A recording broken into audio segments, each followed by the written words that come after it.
Welcome back to Coffee with Yvonne, a show for creators and entrepreneurs. I'm Yvonne Pearson, your host, and Darling, the founder. Me and Manel's back together, the founder of Pink Dollhouse Marketing. And on today's show, we're going to be doing another Marketing Magic episode because I know how much y'all love those. I know y'all do because I love them too. It's one of my favorite things to talk about. If you follow me on the socials, marketing is not just my career, but it's also my passion. But I love making marketing simple and easy for just everyday folks to understand, removing all that fancy schmancy jargon that we use in the industry and making it easy for anyone who has a passion about creativity or may have seen something while you scrolling on your timeline and you had no idea that there were marketing elements attached to that initiative. So on today's show, we're going to be talking about why Expedia bet big on IShowSpeed, a creator, and won Gen Z's attention, how Pizza Hut turned memory into momentum, Disney's high fashion remix, and verified by Spotify authenticity as a feature. So grab your coffee and let's chat. And you know what? There's no coffee in this cup. And I'm going to tell you why. Because allergy season is kicking my behind. It is. Like, I really thought Mother Nature and I came to understand it. I thought that she was going to leave me alone. I thought after I got through flu season with no flu, that she was going to leave me alone. But no, here come this heifer around the corner with her pollen, her flowers, and all the things falling from the sky. And then here come my sinuses. So if I sound a little stuffy, it's because Mother Nature could not let your girl live and enjoy one season without her humidifier and all the things to keep her breathing properly. But anyway, that's not why we're here. Even though I went into a full tangent, let's go ahead and get into these stories, shall we? Let's first talk about why Expedia bet big on IShowSpeed and won Gen Z's attention. And if you see me looking down at my screen, it's because I bring notes to the conversation to make sure we're having an engaged and informed chat. But also, I will go off on little tangents that's related to the conversation, just, to keep it flowing naturally in our chat. Okay, to pull an excerpt from the source is actually Expedia Newsroom, and I make sure when I am pulling these stories, you guys, I'm pulling them from reputable places like the Newsroom, their websites, or any other publication that's trusted across the media networks. So Expedia announced a multi-phase global partnership with one of the world's most influential creators, IShowSpeed, naming Expedia as his official travel partner. Built for Gen Z and the next wave of travelers, this partnership turns IShowSpeed's always-on audience of more than 150 million followers, my God, on today, that's a lot of people, into a new kind of global travel community. Reflecting on Expedia's investment in creator-led storytelling that inspires real-time discovery and booking. The campaign kicked off with a 12-hour live stream event simulcast on IShowSpeed's YouTube and Twitch channels as part of IShowSpeed's Caribbean tour. It started at 7:40 a.m. Eastern Standard Time and ran through approximately at 7:40 p.m. Eastern Standard Time. Fans were able to follow IShowSpeed's travels in real time as he embarked on an epic one-day adventure across 4 Caribbean destinations: Dominica, Guadeloupe, St. Kitts, Nevis, and St. Martin. So let's get into those marketing takeaways. Let's first talk about how creator-powered commerce are flywheels within the marketing funnel. Expedia just didn't hire Speed, they built a booking platform around him. This turns creator influence into a full funnel engine where fandom becomes traffic, traffic becomes bookings, and bookings become culture. And as a former tourism marketing girl, have we ever talked about that? I'm pretty confident we have. You got just check the former episodes or some of my social media posts.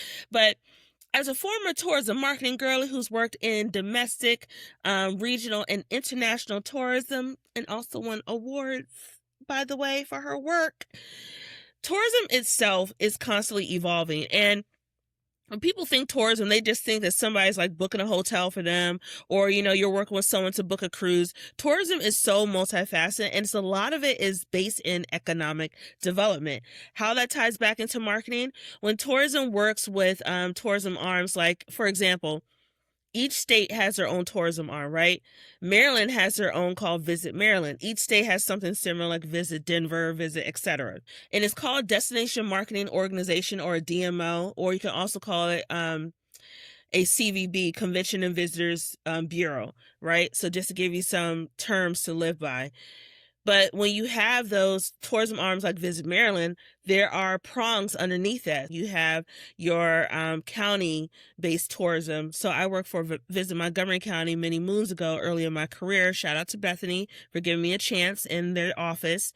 And you basically work with these different arms and layers of government, even the state government, because you had to do a lot of lobbying around, budget protections and things like that, and bringing big things to your destination to draw in tourism. And when you work with creators like IShowSpeed, it brings a new spotlight onto your destination. And it is the people like Expedia who, to give you backstory, used to be one of the partners I worked with when I worked in international tourism and partnerships as a partnership and strategic manager. It is so important to make sure you're aligning with the right people who can push your destination forward and also bring in that money. Right now, tourism is seeing another wave of travelers come into the market, Gen Z. Gen Z is no longer just little kids who have play money. They actually have adult money now. They're going into the job market. They're buying homes. They're getting careers. They're traveling. But the way that they approach travel is completely different than the way, say, millennials approach travel, to say like Gen X approach travel, to say boomers approach travel. And tourism itself has had to adjust to meet the needs of those different markets. When you think about stuff like that with IShowSpeed, it was so smart for Expedia to not just show the live stream on one channel.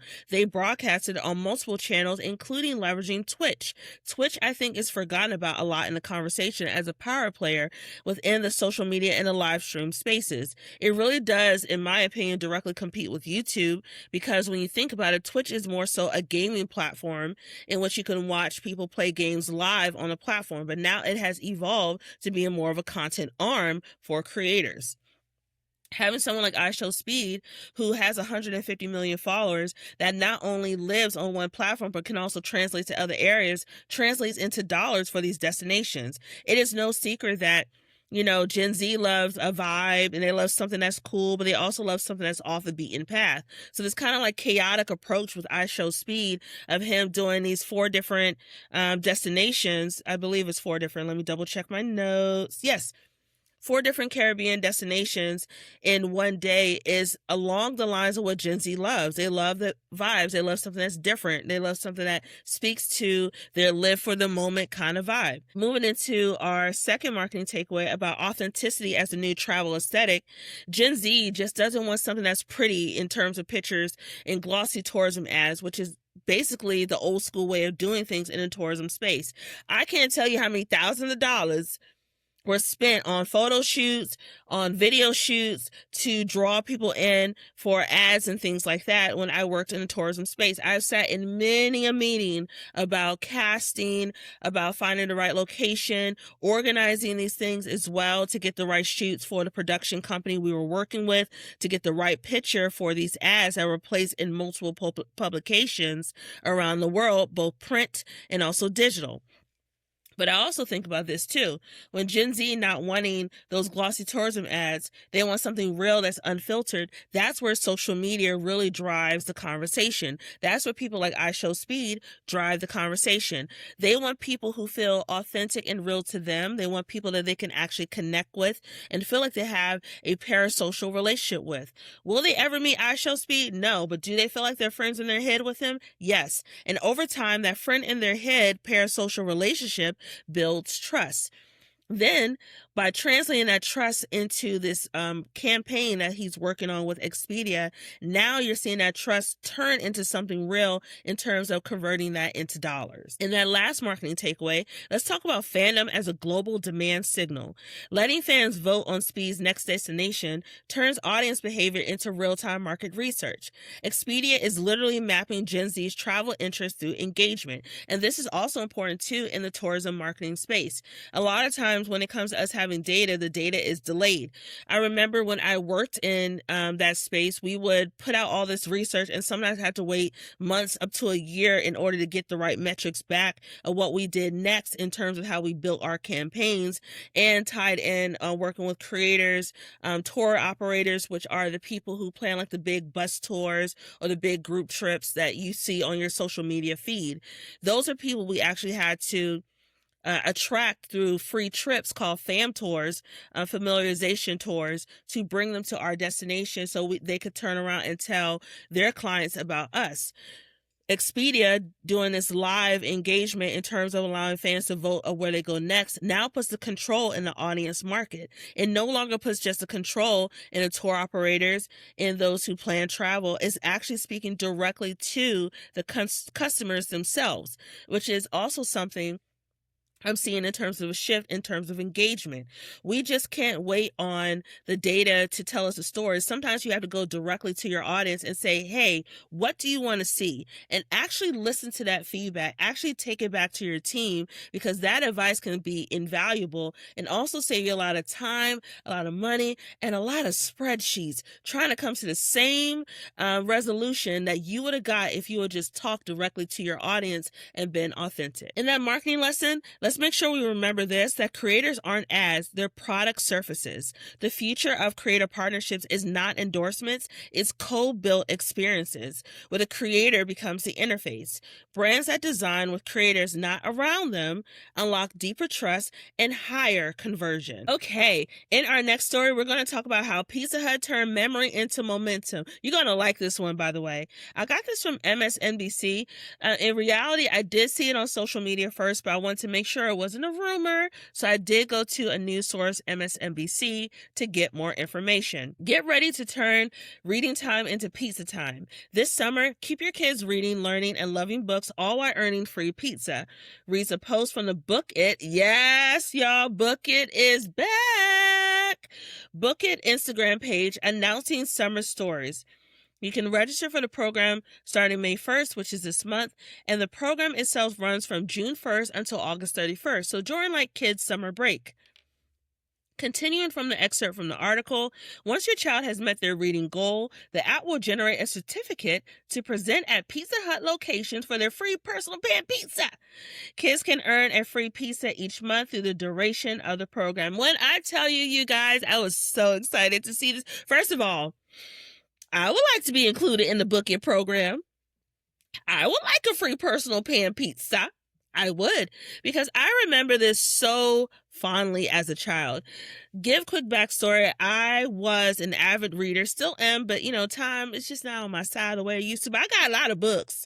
I'm currently reading Octavia Butler's, I think it's Parable of the Sower. I'm currently reading on my bedside table, making my way through that book. That book is dark, by the way. It's dark.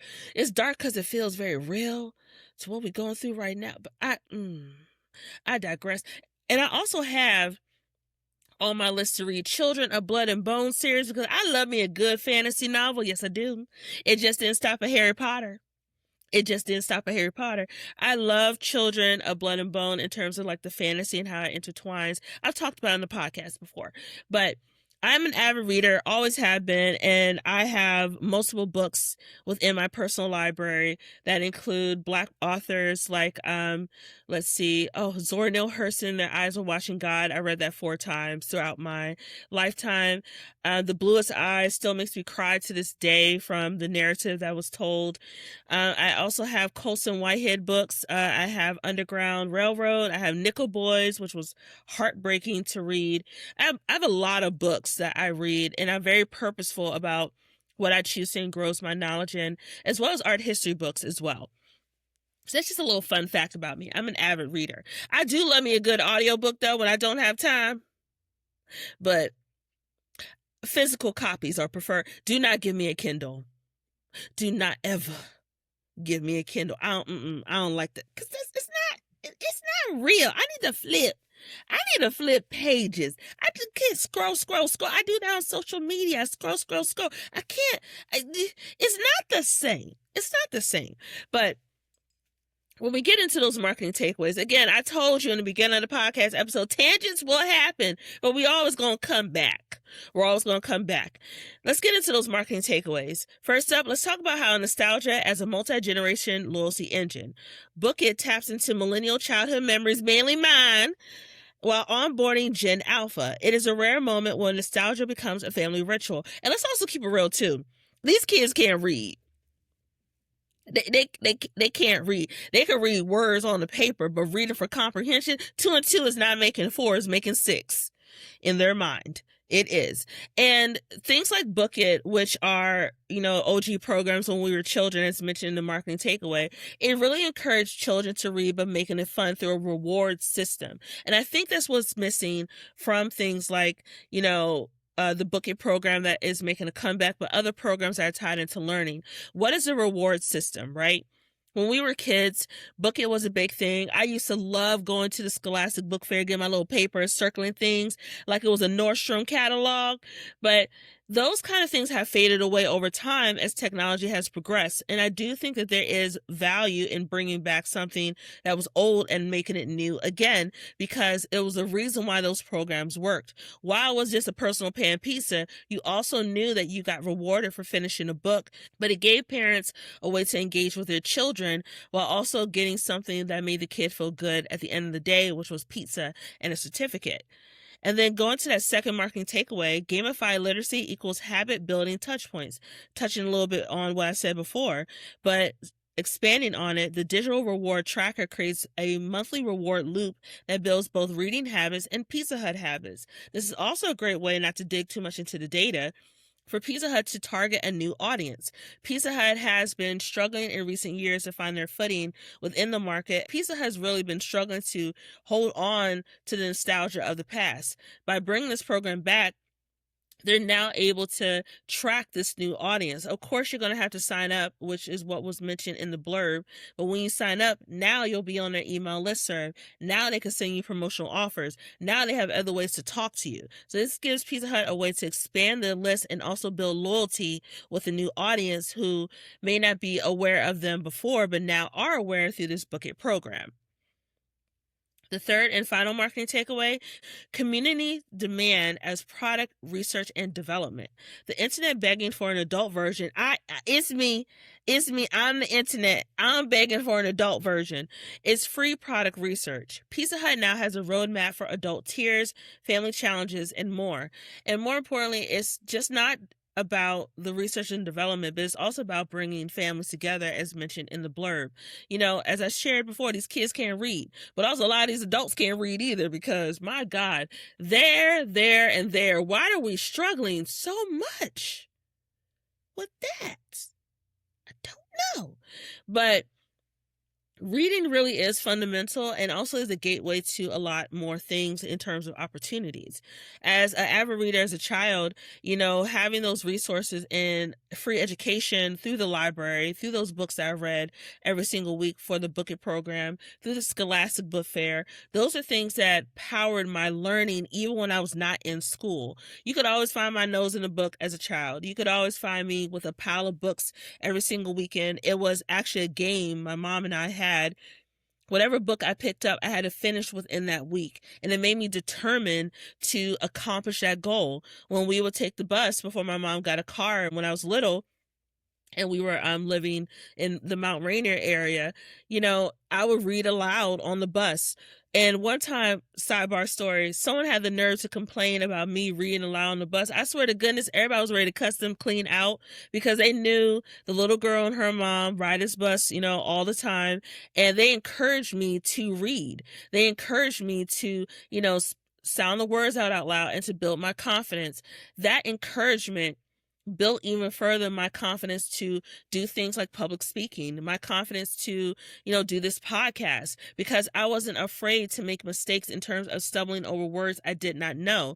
But it also made me curious to dig deeper into things I was curious about, whether it came to like things like art, history. When I struggled with math, that was turned into something that was gamified for me as well. So to go back and close it up with a big loop on this segment of the marketing takeaway, takeaways, this research and development will allow for Pizza Hut to further build those tiers out to draw in those new audiences and bring reading to life for a whole new generation who may not be aware of how impactful it can be on their personal development. I could see the bookit.com team, not bookit.com, Yvonne. Girl, you are confusing platforms. I could see the Bookit team creating funnels that continue through the program, like with merch, maybe with activations. It could be a book literacy tour, a collaboration with Scholastic. It can even be, going back into the flow I just made about booking.com, it could even be maybe like a collaboration with booking.com to do a library travel tour, right? In which people go to, they do like a package plan of destinations featured in popular books. It could be so many things the Pizza Hut team does with this, and I'm interested to see how they leverage this to make it even greater for visibility, awareness, and to drive sales. Okay, in our next story, let's talk about Disney's high fashion remix, aka the house that the mouse built. So I got this from Disney, specifically the Disney Experiences part of the website. So Disney and Vogue announced a multi-year, announced a multi-year creative partnership that will spotlight Disney's Mickey Mouse through the lens of some of the world's most dynamic fashion voices in the lead up to the 100th anniversary of Mickey Mouse. Mickey, you almost 100? You look good. You look good. As part of the initiative, designers are invited into Disney's archives to explore Mickey Mouse across decades of design using vintage silhouettes, graphics, and storytelling as inspiration for contemporary reinterpretations. Each designer will reinterpret Mickey Mouse through their distinct creative lens. Okay, let's get into those marketing takeaways. Let's first talk about heritage intellectual property, or IP, as a high fashion canvas. By inviting designers into the archives, Disney transforms Mickey from a character into a fashion muse, elevating the brand into cultural territory. And also understanding too that Mickey has been around for these 100 years. He is synonymous with the Disney brand. You don't think about Disney without thinking about Mickey Mouse. I know Donald be trying to, have his little moment in the spotlight, but ain't nobody coming to see you, Otis. Ain't nobody coming to see you, Otis. Everybody came to see Mickey, and Minnie too, because that's his longtime girlfriend. He need to put a ring on it, but I ain't gonna be in his business. But bringing designers in to do that reimagining of Mickey Mouse also does a fresh take for a new generation. Of course, each generation is familiar with Disney and its impact. Everyone has their own stories about Disney, whether it's through visiting Disney World or Disneyland, or having experiences with the movies, TV shows, and multi products that they have within their portfolio. However, everything needs to be refreshed at some point in time, right? You can't just rest on morals about, how recognizable your brand is before people just start to expect the same thing, and your messaging can run stale. So by collaborating with Vogue, that brings new life and also enters Mickey into more of a fashion space that is more higher end, and also gives a chance to test new concepts that the Disney team may not have approached on their own, but through this Vogue collaboration is a smart way of doing it. And a second marketing takeaway to kind of build on what we talked about before, let's talk about editorial validation as a cultural currency. Vogue's involvement reframes the project as a fashion moment, not just a merch drop. It gives editorial credibility through the initiative cultural weight. And then bringing the two together, the way I'm thinking too, going back to, thinking about the Devil Wears Prada, right? Devil Wears Prada 2 that just came in theaters not too long ago. The Vogue team did a special cover of Anna Wintour and the fictional Miranda Priestly as a dual cover on the May magazine. And that's something that's usually reserved for the Met Gala. I could see Vogue maybe doing a special 100th anniversary edition of Mickey Mouse, telling the history about the story X, Y, and Z, and also bringing to life this collaboration through an activation, through something that could be told through like a live event, even doing some kind of special pop-up at Disney World, and maybe doing some kind of special sit-down interview with Mickey Mouse himself, or even having something like showing the behind-the-scenes process of the 100th anniversary celebration. There's so many multiple tie-ins that they could do that would be very smart, that will elevate both positionings for each company and also allow for them to tap into new audiences at the same time. And that third and final marketing takeaway, let's talk about designer diversity as a global expansion. Each designer brings a unique cultural lens, creating a multiple entry point for global audiences and expanding Mickey's relevance. Again, like I mentioned before, it's very easy for marketing tactics to go stale. You want to always bring new life into your marketing tactics.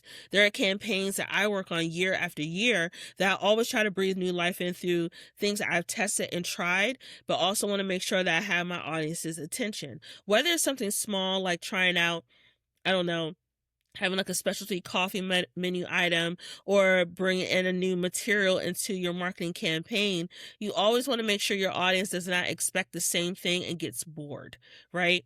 And that is so important even for Mickey Mouse. Even though he's been around for close to 100 years, there's a reason why he's been around for 100 years and people still know who Mickey Mouse is and what he's tied into in terms of the overall brand strategy. So in that marketing lesson, to tie it all together with a big bow, heritage brands stay relevant through reinterpretation. Legacy brands don't stay iconic by repeating themselves. They stay iconic by letting others remix them. Reinterpretation is the engine of longevity. And in our final story, and I know we were having a lovely, lovely time chatting together, but I don't want to keep you too long. I know you're busy, and I know you got to fold that laundry that's in the back, because I got to do it too. Let's talk about Verified by Spotify, authenticity as a feature. I got this from Spotify's newsroom, but it talks about how Spotify is introducing a Verified by Spotify, a signal of authenticity and trust for artists behind the music. And to pull an excerpt from the source, the new Verified by Spotify badge shows an artist's profile has been reviewed and meets Spotify's criteria for authenticity and trust. And with artist profile protection, this is currently in the beta stages, which beta means that they're testing it, right? So it hasn't been rolled out across audiences. Artists now have greater control over what appears on their profile, which helps to ensure the music you see is coming from them. You'll begin to see the new badge appear on artist profiles and next to artist names in the search over the coming weeks. It will be marked by a Verified by Spotify text and a light green checkmark icon. Because Spotify is home to millions of uploaders and artist profiles, reviews and verifications will happen on an ongoing basis to ensure accuracy and consistency. So let's get into those marketing takeaways. Let's talk about how authenticity as a competitive differentiator. In an AI-flooded music landscape, Spotify positions authenticity as a premium feature. Verification becomes a trust signal.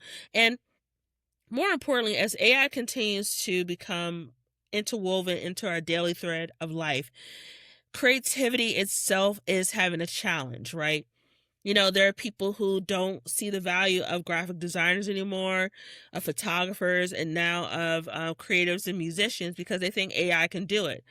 There's something to be said about the purpose of AI, the purpose it could bring in terms of optimizing performance and streamlining workflows and processes. But there's something about how AI, in my opinion, cannot replace creativity. Creativity itself is a gift.